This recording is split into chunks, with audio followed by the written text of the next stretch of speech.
C'est le plus petit, le plus effacé, Benjamin, qui va devenir pour tous le trait d'union nécessaire. Ses frères sont plus considérés que lui, ils sont de la chair. Mais spirituellement, ils sont à l'arrière-plan. Le Seigneur se rend dépendant des plus ignorés et les rend participants de sa coupe. Ce sont les vainqueurs de l'Apocalypse. Dans les lettres de cette église, vous avez d'une part la grande masse des frères qui, spirituellement parlant, se tiennent à distance.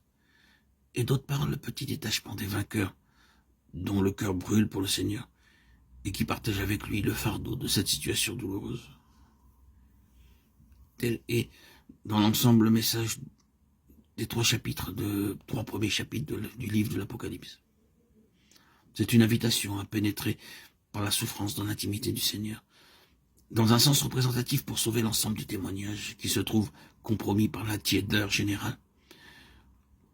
Si vous lisez plus loin dans les dernières pages de la Bible, vous ne tardez pas à le retrouver, ce petit détachement. Ce sont eux qui arrivent les premiers. Les autres viennent plus tard, les vainqueurs sont là d'avance, comme représentants de tout le reste. Et les autres ne seraient jamais arrivés si ce premier contingent ne s'était pas trouvé là, d'abord. Or, c'est grâce à la coupe, c'est grâce à la communion de ces souffrances que les vainqueurs sont là. Quant aux autres, ils deviendront eux aussi. Ils devront entrer en communion avec cette coupe. Ce sont ceux qui viennent de la grande tribulation. Ils ont lavé leurs robes et ils les ont blanchis dans le sang de l'agneau.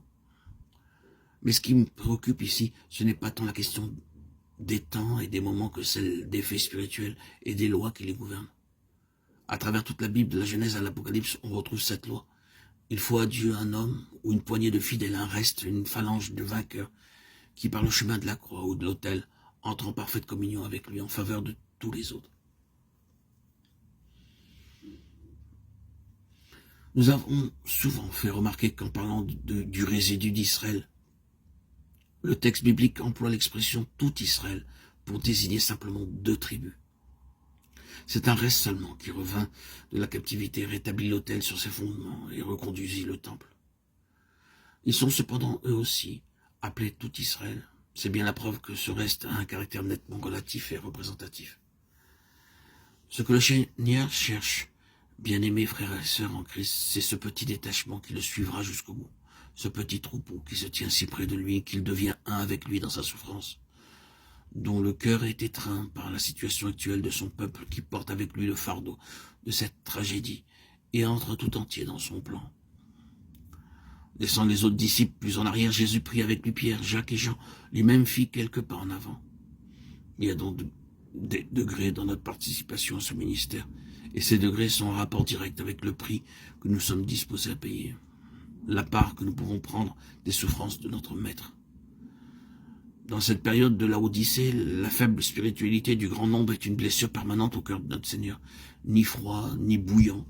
C'est au milieu de cette atmosphère-là que sa voix se fait entendre.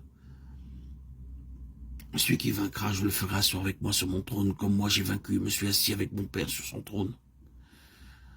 C'est bien le trône qui nous est proposé. Si nous souffrons avec lui, nous régnerons aussi avec lui. Voilà la note que Dieu cherche à nous faire entendre à l'heure actuelle. Et je n'ai aucun doute que dans les jours qui viennent, nous ne fassions l'expérience que son appel est extrêmement pressant et réclame de notre part un examen immédiat et une solution décisive. Êtes-vous prêt à faire un pas de plus? Êtes-vous prêt à aller jusqu'au bout? Si oui, c'est le trône qui vous attend. Mais vous n'y parviendrez que par le chemin de la croix, en prenant votre part de sa coupe. La coupe s'est trouvée dans le sac de Benjamin, un des moindres, un de ceux dont on ne fait pas deux cas. Mais c'est grâce à Benjamin que le cœur de Joseph s'est ouvert à tous ses frères et qu'une parfaite communion s'est établie entre eux et lui, et les uns avec les autres. Plus de tables séparées. Les Égyptiens sont sortis. Celui qui était souverainement élevé a attiré tous ses frères à lui. Et il n'y a plus là qu'un seul esprit, une seule famille.